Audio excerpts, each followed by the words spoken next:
like even people now, their way of trying to like, I guess, support themselves up from those moments is we say, like a loss is a lesson. Mm-hmm. It's never a loss. It's just a lesson. Mm-hmm. No, you took a L. You know what I mean? But it's not a bad thing. You know what I mean? Mm-hmm. It's not like we take more of them than we get W's. Yeah. You know what I mean? We remember the W's. Yeah. But we take a lot of L's. We take a lot of L's. Yeah. Welcome to Experts Lounge, your gateway to the captivating world of entrepreneurs. Here, passion seamlessly blends with profit and creativity dances with business acumen. I'm your host, Jonathan Tease, and I am ready to guide you through intimate conversations with today's trailblazing entrepreneurs. So when I think about today's guest and just how easily and how seamlessly things seem to materialize for him, it blows my mind. But it also makes sense. He's developed a skill set in DJing that hasn't taken him just across the country, but it's taken him to various corners of the world. He's a resident DJ at the Battery, which is home to the 2021 World Series champions, the Atlanta Braves, and he's been mentored by DJ Jazzy Jeff. But if you were to run into him in the streets, just have a random conversation with him, you'd have no clue at the many amazing things he's done because he's just that low key. So today, my goal is to peel back the layers and understand how and why this guy does all that he does, and hopefully share some insights that can help you do that too. So today we get to have a conversation with the one, the only DJ Greg Nyce. What's up, man? I appreciate that, dude. Yo, let me tell you, I feel like this is a full circle moment because I met you on a podcast in your basement, having a conversation that I hope feels a lot like today's conversation. So to have you on my interview series and to be here and break down how you've become the person you've become and all the things that you've done is just super awesome to me. Man, thank you, man. It's been a good ride. Yeah. It's been a good ride for sure. Man, let's talk about, actually, before we get into the ride and all the things you've done, it's been a running joke on set and just as long as we've known you that you are just the most chill person. So I want to hear from you. When you think about your career, when you think about your personal and professional accomplishments, how do you describe your personality and your temperament? Oh, man. Chill. Yeah. Say that again. Very chill. Say that one more time. Very chill. Very chill. It's yeah, I don't have a lot of adjectives for this one. It's just chill. Yeah. It's interesting to me that you can be so chill when your industry is one that is very braggadocious, very, heavy on the promo and marketing, and yet you manage to find a way to accomplish a lot without necessarily seeming to have to play to that part of the entertainment and music industry. Yeah. How does that work? I don't want to sound all philosophical. No, please.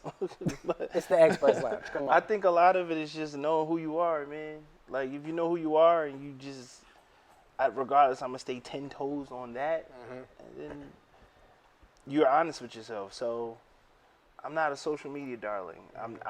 I can't in no scenario see myself engaging it at that level. So I don't. I've had plenty of people come to me and say you should or you need to, and I get it, but I think it's more important for me to, whatever space I'm in life, to know who I am. I think my energy is better served in there than it is in trying to adjust and adapt to whatever social media marketing is doing at any given time. Yeah. You know what I mean? It changes so often. And so I feel like if you're the type that is super important to you, then either you yourself have to be very fluid or you find yourself constantly chasing a trend or, the adrenaline of seeing likes and shares and stuff like that. So you lose yourself. You do. Like the import on understanding why you do what you do is fragile. So like when you are constantly trying to keep up with the whatever, the trend or whatever it is, and the efforts to market yourself, the fragility of your why can easily get lost in the shuffle. Absolutely. So I'm again, I think it's more important to protect my why than it is to adapt or adjust to some way of trying to market my why. You know what I mean? So let's get into the why a little bit. So if the what is DJing, tell me the why. Why I DJ? Yeah. I don't. The why I DJ, dare I say, probably isn't even the question for real. For real, the question is, and it's the simplest thing. I just like doing cool stuff. Yeah. So it turned out to be DJing, but it didn't have to be. I'm not the person that was like, oh, I want to rock a crowd or I want to rock a party. That was never my thing. I just was, I stood in a booth, or a music booth rather, and I watched two DJs put it together, and I sat there and was like, man, I think I could do this. That's the why. Just me challenging myself to say, I think I could do this. And that's it. You know what I mean? And then now I travel. Yeah, that's it. So it was never the goal, or it was never the intention. I never was like, I want to see myself doing these things. I mean, for that matter, the nerve of DJing to have me in these places. But my reason for doing it wasn't because of that. My reason was just, I just want to try it and see what happened, because I thought it was cool. Yeah. And natural progression. So I'm curious, at what point did you realize you were nice?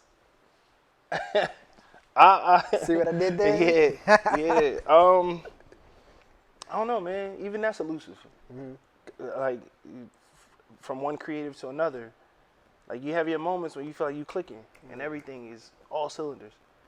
But then you naturally have your moments where you kind of second guess yourself. Yeah. Or you naturally have your moments where you feel like, I don't know, I feel like I'm in a rut, or I'm just kind of doing the same thing over and over again. So I never find myself in a situation where I'm like, yeah, I got it.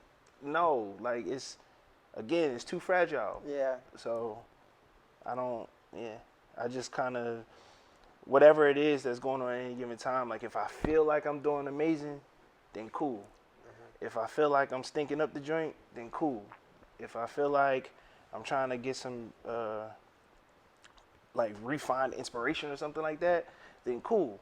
It's all just a part of just doing the thing, you know? Yeah, and I think that's something that I find very interesting to hear you say, because as an observer and a fan of all the various aspects of who you are, which we'll continue to get into, it's difficult for me to say that I've ever seen you in a space where I felt like you were in a funk.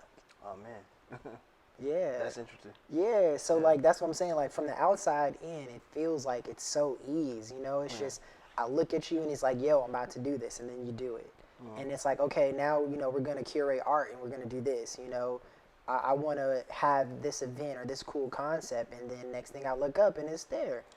I think that would be true of a lot of people if they didn't spend so much time maybe engaging in some of the systems that we're quote unquote supposed to engage in, like a social media. Yeah. So like, you don't find me in those spaces where you can see this sort of inconsistency of my character. You know what I mean? Every time you talk to me, even if I am in a rut, I'm just being a human being.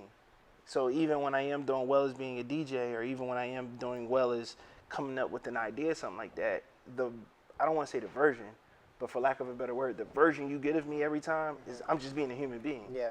You know what I'm saying? So there is no pocket where you're going to say, oh, that was out of character, or he must be going through something.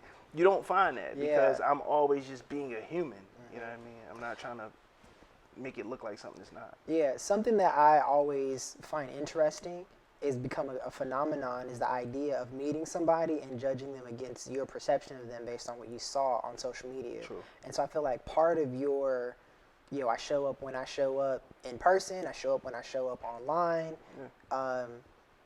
You don't have that disconnect because, like you said, you can meet a person who's in a bad space, but I just saw you 2 minutes ago, pouring bottles like you were on top of the world. Absolutely. That's crazy. That's crazy. But that's the world we live in, unfortunately. So I just don't, I don't know. I don't try to put myself in those situations, for one. And then for two, I just don't think it's just not healthy. Yeah. You know what I mean? I'm going to show you, like you said, I show up on social media. If I do, it's because I feel like I have something to say. Not because I feel like I need to, I'm supposed to. It's just, hey, I got something I need to share. And then after I share said thing, I'm done. Yeah. 9 times out of 10, I delete the app after that because I don't have nothing to discuss at that level. Yeah. You know what I mean? But amongst my intimate circle, that's different. Yeah. To be honest, in this moment, I find that refreshing because being the marketer, right, professional, that's my profession. So I understand the importance, I understand the metrics. And so when I find myself in spaces where I don't feel like being consistent and pouring out that effort, there's a disconnect because I feel like I should based on what I do for a living. Right. So it's just very comforting to hear a different perspective and to be able to resonate with that. Word. That's dope, man. I did that. Yeah, so I refer to you as a DJ because that's how I met you and that's how I tend to experience you the most is through your music. But you're so much more than that. How do you describe yourself? That's just regular.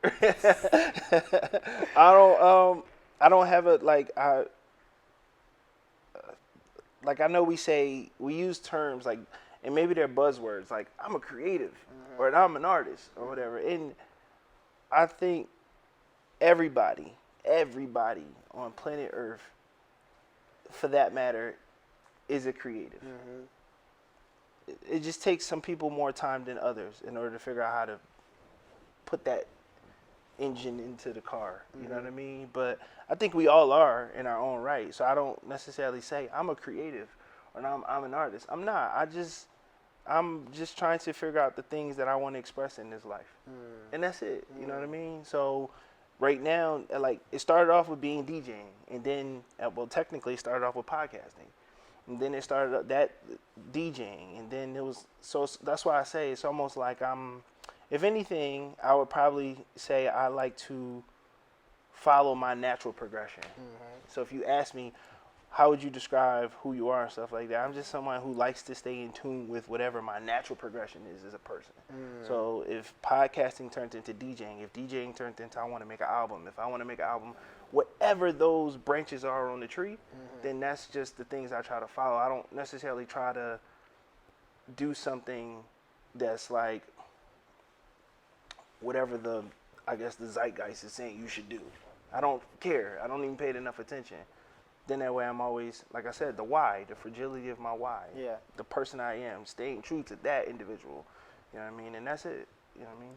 Yeah. Okay, so I'm going to do some listings, and you tell me if I've got anything, if I'm missing anything. Okay. Podcaster, Yeah. DJ. I'm going to go ahead and say community manager to just lump everything that you had going on with the various networks, the DJ network, the podcast network, event organizer, art curator. I've lumped the create an album title to producer. Am I missing anything? Nah. Husband and a dad. Husband, man, perhaps the most important. Yeah. So all those things, how do you manage the different projects, the different entities that you are associated with? It's all a mess. Right? It's all a mess. But I will say this. I think like over having had certain experiences in those spaces, you just learn to appreciate, at least for me, I've learned to appreciate time very with a precious point of view. So I call it a mess, but not by definition. It's just there's certain times when you're going to naturally give certain things a certain level of interest and consideration. We are unfortunately in a system where we feel like we gotta have 4 and 5 pots on the stove. Yeah. And I just, over having experiences, and especially becoming a father and stuff like that, it made me realize like that's not it. You know what I mean? It's cool to have a 4-burner stove. kudos to you. But every particular dish, you got to make sure you give it its proper time. Yeah. You know what I mean? And that might mean that, okay, right now I got one pot on the stove.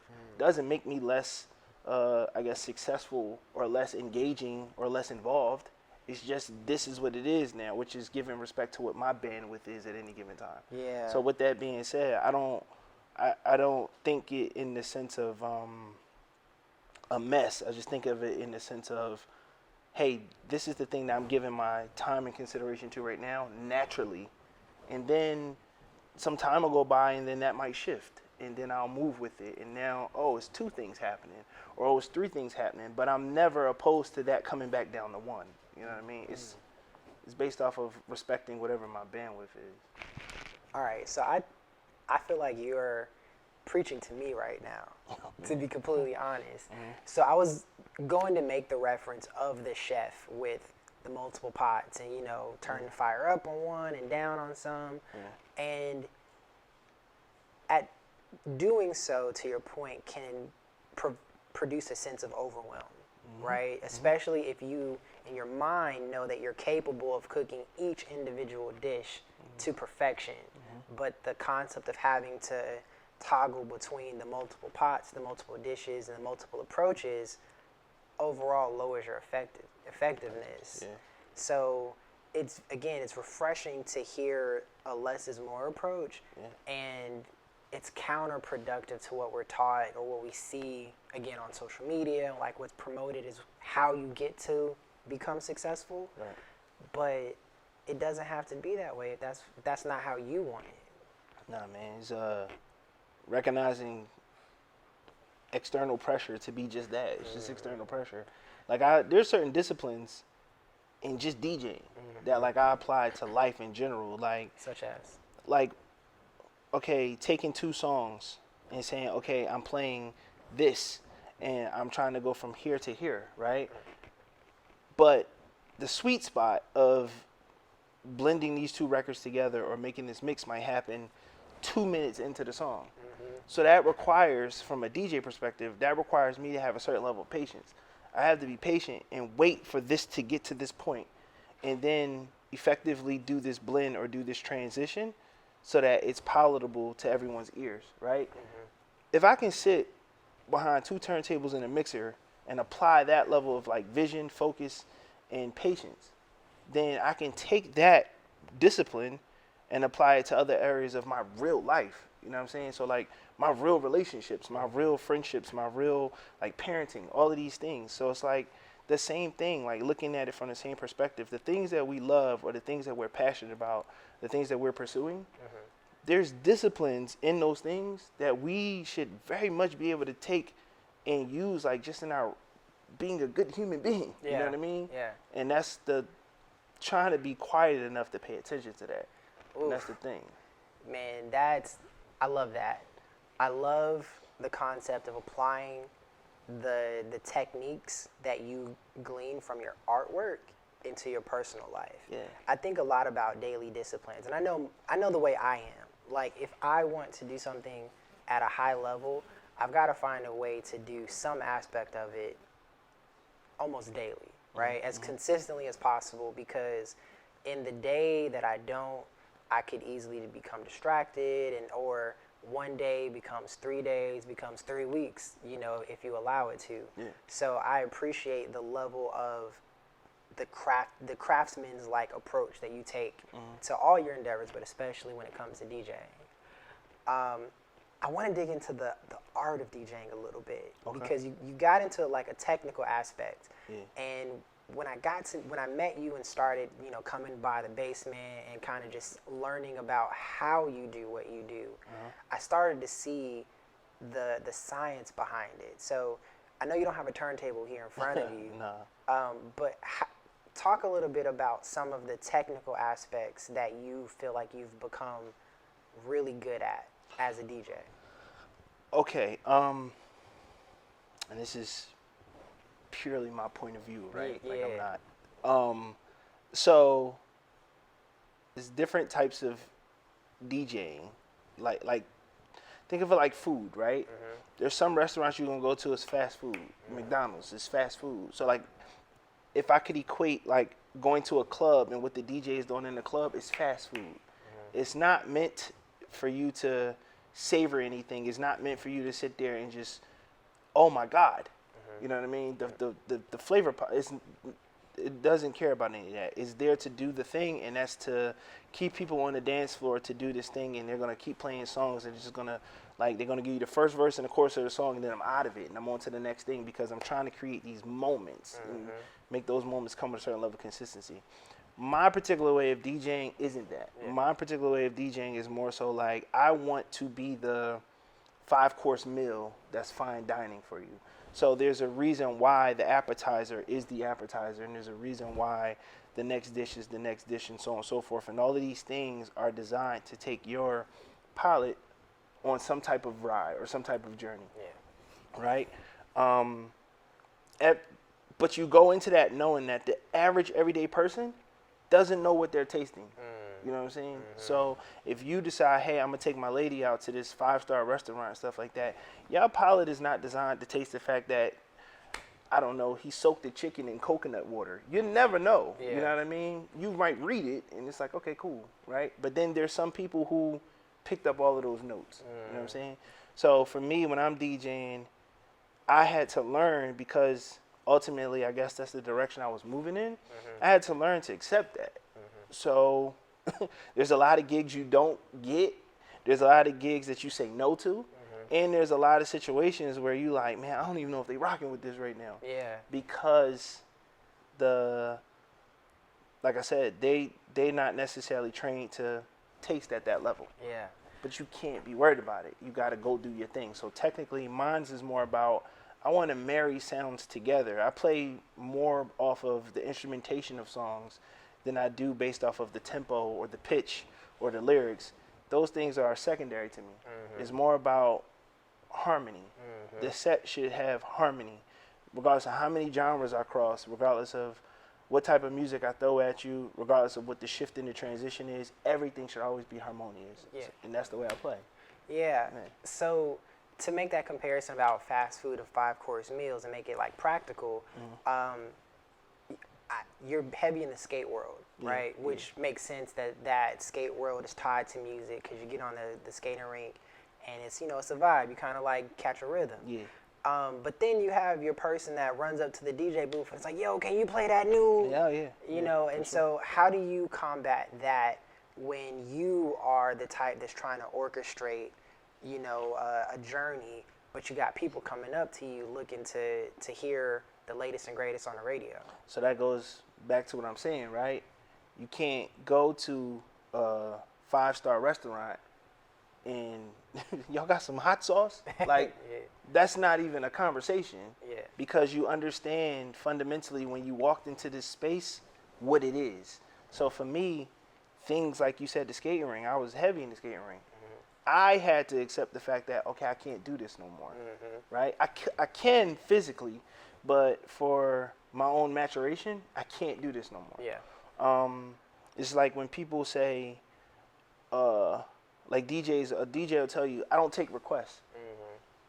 As a DJ, you're hardwired to walk into a room and read the room. Right? And you read the room and you figure, okay, this guy is X amount of years old. It's a bunch of women over here, this, that, and the other. And that gives you some sort of template in terms of what you should play, right? Which, in my very, very humble opinion, I feel like I'm at a point in life now where if that's what you're doing, then you should take requests. Instead of trying to read the room, just let them come tell you, because you're doing the same thing, right? Where for me, I don't do that. I 100% believe in what it is that I'm about to do. And I am 100% comfortable with the fact that not everybody's going to enjoy this. I'm cool with that. So I started to put myself in spaces that, to drive the illustration home, I try to put myself in spaces that's, I'm the 5-star restaurant. I'm not the fast food restaurant. So because I'm the 5-star restaurant, when I start to play, now there's an understanding unspoken between all of us that you're not going to come ask me for something. Because just based off the way this is coming together, Just like if you go to a 5-star restaurant, you understand that, no, I'm here for what's about to happen. And that, again, like I said, you have to understand that you're probably not going to take a bunch of gigs. You're probably not going to get called for a bunch of gigs. Some of the quote-unquote homies that's playing, they're not necessarily going to recommend you for stuff, but you got to be cool with that because your product is your product. Yep, that goes back to what you said about knowing who you are. Exactly. Knowing your why, and really just being confident. And be cool with it. Yeah. All right, man. So I'm excited because this is my first time seeing you in person since I want to say LA. Yeah, for sure. That like 2 years ago now. Yeah, easily. Dang. Easily. All right, so that's the end result of a project that you, Alfred Nomad, and Cooley collaborated on. Yeah. So let's talk about some of your artistic productions and what you're working on now. Okay. So right now we're working on the first album was called Curating Dopeness, and that was me, like you said, Cooley, AJ, Alfred, and Duran. Sax Love Money. Yeah. So we all came together and we did this project. Crazy part is we had the listening session for that project, and then literally a week later the world closed. Yep. Yeah. So we never got a chance to see that project do anything. But it did though. But it did. Yeah. So now we double back. No, let's not. Wait.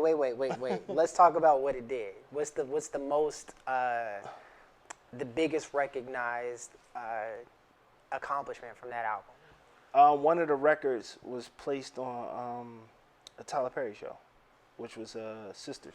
See how you got to talk to this guy. Oh yeah, it was cool. We did all right. No, it was on Tyler Perry's Sisters, man. Yeah, that's what I'm talking about. Yeah, we did that. We did a few other like really cool. It's called sync deals. So we did some really cool sync deals with that project. Yeah. Yeah. We did one with Vodka Company. Yeah, we did some really good stuff. I didn't, but so that was with 4 artists technically, or 3. If you say Cooley, AJ, Alfred. Or Cooley, Alfred, and Duran. So it's 3 artists, right? Yeah. So this time around, I was talking to Alfred, and I'm like, I want to make another project. But I wanted to kind of expand a little bit. Yeah.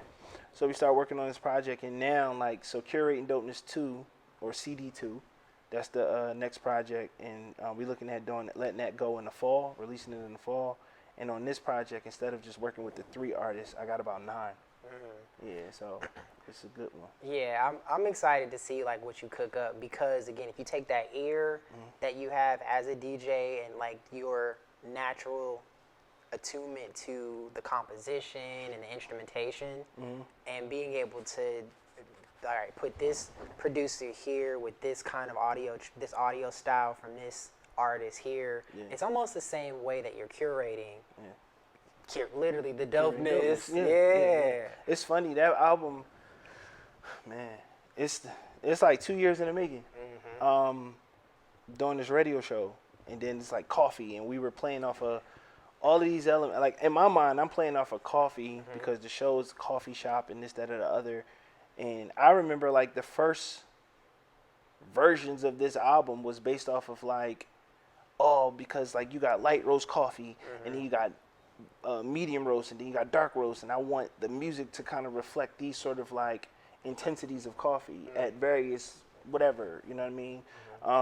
But then again, just let time happen, you know what I mean? And I've had moments in those spaces where I was like, man, we ain't doing nothing, you know what I mean? That's natural.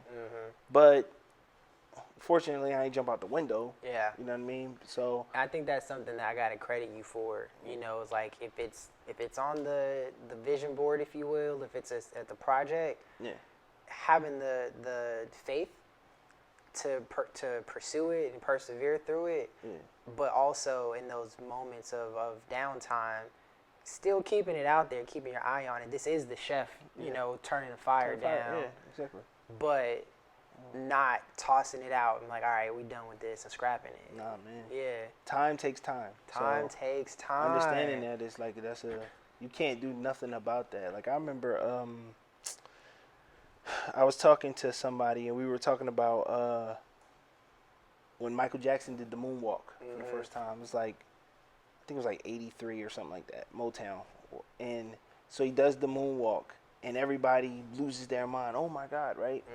But then for the rest of the 80s, going into the 90s, you get some 20 years of him doing the same move. On tour, on concert, same move. And then like you could go on YouTube and you'll see like a compilation of this, and you'll see like some days he did it better than other days. Some days it was like, oh, that's the one, right? But it's still, you're looking at someone who's like perfecting this thing over 20 some odd years. Like, can you imagine if he would have been like, I'm abandoning it? Matter of fact, we're never performing this song ever again, right? Right. Like the world would be less served because of it. Yeah. So it's kind of like that. Like, we tend to look at things from the standpoint of, I got a goal and I have this amount of time to, no, like, perfect your thing. You know what I mean? And however long it take, or however long you feel like you want to take at it, do that. But perfect your thing. It's not, you know. Man, I feel like I should have my feet up, you know, on somebody's therapy right now. Nah, man. Because, you know, I like to think of myself as a very assertive person, very goal-oriented, and to some extent, like, timeline focused, you know? Like, I want to do X by Y date, you know? Yeah. And there's a necessity, I think, to have that energy, because without it, you need a force to push things along, right? A sense of urgency at some point. True. Otherwise, it could be something that flails off forever. But at the same time, you do have to counterbalance that with the fact that time takes time. Time takes time. Yeah. I saw something you posted at one point, and it really resonated with me. It was something like, and I'm paraphrasing, but false starts and false alarms are just, they're inevitable. So you just got to expect it and, you know, anticipate it and just chill when it happens. That's it, man. That's it. It's, again, external pressure. We all fall short more times than not. And that's just, it's par for the course if you really think about it. But again, we live in a system where it's almost like if you, like, even people now, their way of trying to, like, I guess, support themselves up from those moments is we say, like, a loss is a lesson. It's never a loss. It's just a lesson. No, you took a L.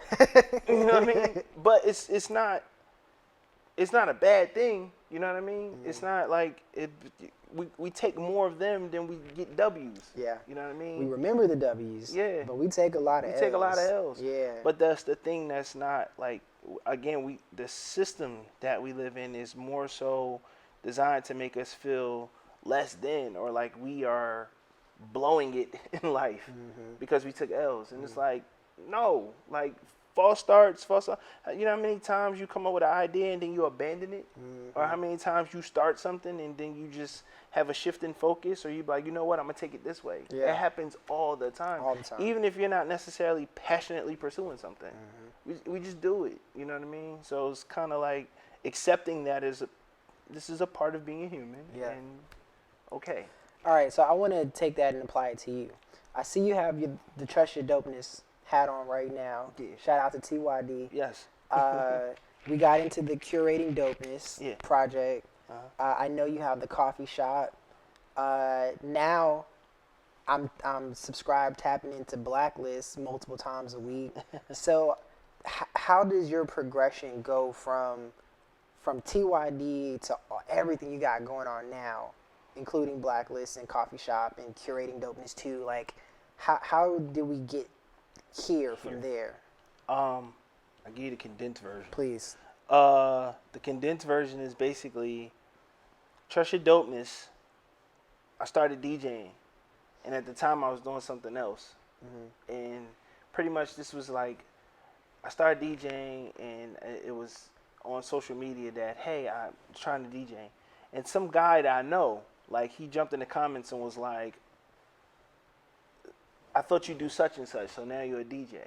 So it's kind of like the chew bubblegum and jump rope thing. Like, I can do both, right? So that's where Trust Your Dopeness come from. It's like, I might be dope at this too, bro. You know what I mean? Boom. As time progressed, we get into doing the podcast and things like that. I always sort of like hoisted Trust Your Dopeness up as like a parent company of sorts, right? So then everything kind of fell underneath it. It's all the same. Like, in terms of, I guess if you want to say motto or train of thought, it's all the same. trust the fact that you could be dope at multiple things, right? All right. So fast forward, I started doing a coffee shop. I was doing a coffee shop on someone else's platform, and I was having success with it. And then me and him, we kind of decided to kind of go in a different direction. So the Blacklist was born. The Blacklist was basically still just a home for me to continue to do the coffee shop, right? I wanted to do the coffee shop, which again, going back to Trust Your Dopeness, the station that I was on prior to the Blacklist, the music on that station was predominantly one thing. It served one niche, right? Where I was the one guy that was coming in there doing something totally different.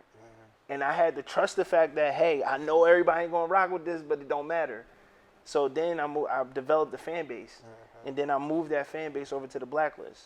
And now we've been rocking and rolling. We like 70 some odd episodes in. Crazy. You know what I mean? So that's how the Blacklist was born. And then through that, it became a thing of like, again, trust your dopeness. As a DJ, I wonder how many people that if I call the Expert Lounge and I say, hey, I want to have an event in the Expert Lounge, and you say, well, how many tickets can you sell? I need to know what that number is. I can't base it off of my following on social media. I need to know. Yeah. So doing the coffee shop over and over every week, it gave me an opportunity to connect with the audience in a way where it's like, okay, respectfully, if I say jump, I need to know how many people are going to say how high, right? So now I have a hard number to be able to say this is what my value is. Yeah. So now I can go to you and say I can move this amount of tickets. Then that turned into, well, a great way to see how this works is I'm going to do the Blacklist Weekend. I was waiting to get to that. I did the Blacklist Weekend, which was me. I had residencies at certain restaurants and spaces and Spice just called in House. favors. Yeah. Called in favors. Hey, I'm going to do such and such on this weekend. Can I get the restaurant? Sure. Whatever you need, you got it. Cool. Put some activities together, announced it on the radio station, packaged it all together, said, hey, I got a vodka sponsor. I got this, that, and the other. Y'all pay X, and y'all can come down for the weekend, and we just going to have a good time. And then so many people bought plane tickets and hotel rooms to come for that. Yeah. Just on some, we want to kick it with you. So that gave me an idea of like, okay, now I see what type of value I can move at any given time. And I gave the people that listen to the radio station a quality afternoon or quality weekend, right? Then that turned into, when's the next Blacklist Weekend? When's the next Blacklist Weekend? Yeah. Oh, I'm 70 episodes in. I'm on my way to 100. I'm about to release this album. How can I package all of this in a way where it benefits me and I can maximize my audience? You know what I'm saying? So again, the natural progression of things, all of these arms just come together. So now it's like, okay, by the time I get to episode 100, I could do something special in association with the music and in association with another Blacklist Weekend. It's all, you know what I mean? And that's the genius of Greg Nyce. That right there is the whole genius in Greg Nyce, man. Of all the endeavors that I've watched and witnessed, one of my favorite ones is this concept of tone, which I call like the FUBU of streaming platforms. Okay. Talk about the inspiration behind tone and how it operates. Okay. Myself, Abib, and Alfred, we all kind of came together and we was like, look, we wanted to make a streaming platform for content like this, you know what I mean? But that's more so in the vein of like a Netflix or a Hulu or Disney Plus. Like, but again, for us, those platforms, as amazing as they are, they tend to license content, right? We have no say-so in what we pay for. We just turn it on and hopefully our jam is on there, right? Where with Tone, we wanted to create a space that like, nah, this is the type of stuff we looking for, or this is the type of stuff we want to see, right? And then change the business a little bit. Unfortunately, you can get a page on YouTube and you can do your thing, right? But the splits is not that great, right? And then don't even get into like other DSPs. It's a whole nother conversation. So we wanted to create a space where we can come up with a business model that was conducive to the artist or the person uploading the content, the content creator, I should say. And we could change the tone of the way these things are kind of like perpetuated in the creative space right now. You know what I'm saying? So that's what Tone is. So ultimately, again, it's a platform. Think in the vein of like a Netflix, but it's content that like we can dig and we can rock with. You know what I mean? So a lot of us don't have to run to other spaces to try to like put our content up. Here's a home for you. Here's a space where the splits in terms of business and the monetary gain is very fair. You know what I mean? And the audience that gravitates to this platform are people, this is what they're looking for. This is what they want to see. You know what I mean? Unfortunately, most people kind of run to their own pockets of spaces like, and respectfully, like some people might say, oh, well, I get this show over here on Patreon, or I get this over here on Bandcamp, or I get this over here.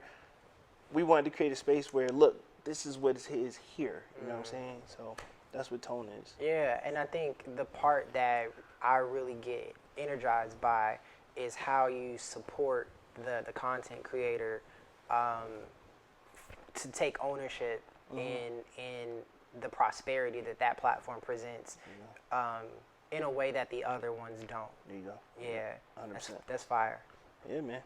Yeah, it's nice. Facts.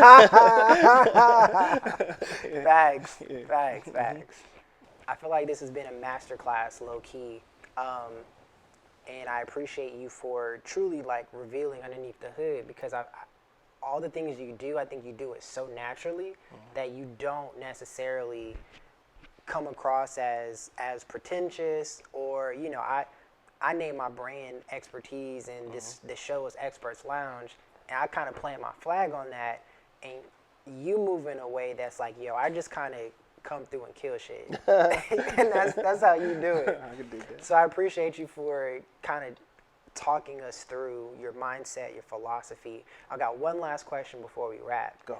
Everything that we've talked about, everything from the events to the projects and everything in between, what do you personally want to gain from all of that? Like, you mentioned your why, and now I want to know, like, what's in it for you?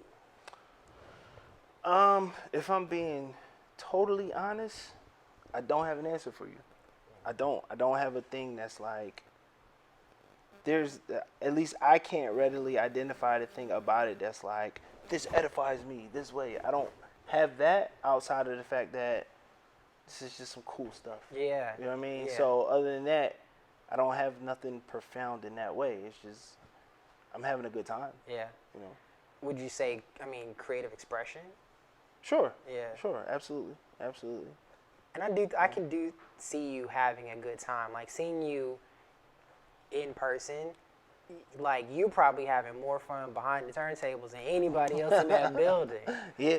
Yeah. So maybe that's it too. I'm be very curious. I would definitely personally follow up with you to tap into that. I genuinely want to know, because the combination of the way you approach what you do, how you do it, the diligence and the professionalism, is so counterculture, but it works. And so I would love to continue to have this conversation. Man, you got my number, man. Anytime, man. That's awesome. Well, listen, tell the people where they can find you, how they can keep up with all the things that is Greg Nyce. Each and every Tuesday at 10:30 a.m. you can catch me to blacklist.com. Change the B to a 3, so it's 3 LACKLIST.com. I'm on there with the coffee shop, nice coffee shop, every Tuesday morning at 10:30. I would tell you to follow me on IG, but that would probably be an exercise in futility. I don't know. But yeah, catch me in the coffee shop every Tuesday, and when I'm there, you'll always know what I got going on. I kind of, we vibe, we kick it. It's not just music. We talk about musical theory. We all the things. So catch me there. Sampleology, man. Yeah. We gonna have to bring you back for another episode, man. I'm with it. Next time with turntables. That'd be fire. You could do a thing. I'm with that. That'd be fire, man. Yeah. Well, listen, this has been another amazing episode of Experts Lounge. I want to thank. First of all, I got to give a major shout out to my producer. Shout out to Greg Brown, producer extraordinaire, aka Skybox Cinema. Shout out to creative director Abib Jalil Rodney, aka I Create Art. Got to give love to my teammates at the Love Collective. And if you want to get this episode sent directly to you along with other resources, other tools, and just stay up on the latest of all the cool ass stuff that we do with this guy, then make sure you tap into the Love Notes newsletter. I write it personally and I personalize it just for you. And if you want to support the show, consider being an official member of the Love Collective over on Patreon. You guys get first access to everything we do, sneak previews, all those things. So definitely check out the Love Collective. We spread love on Patreon. And if you purchase any love merch, the proceeds from that go right back into all our efforts to support entrepreneurs and artists. We affectionately call y'all artpreneurs. And until the next time I see you, I wish you all peace, love, and always seek expertise.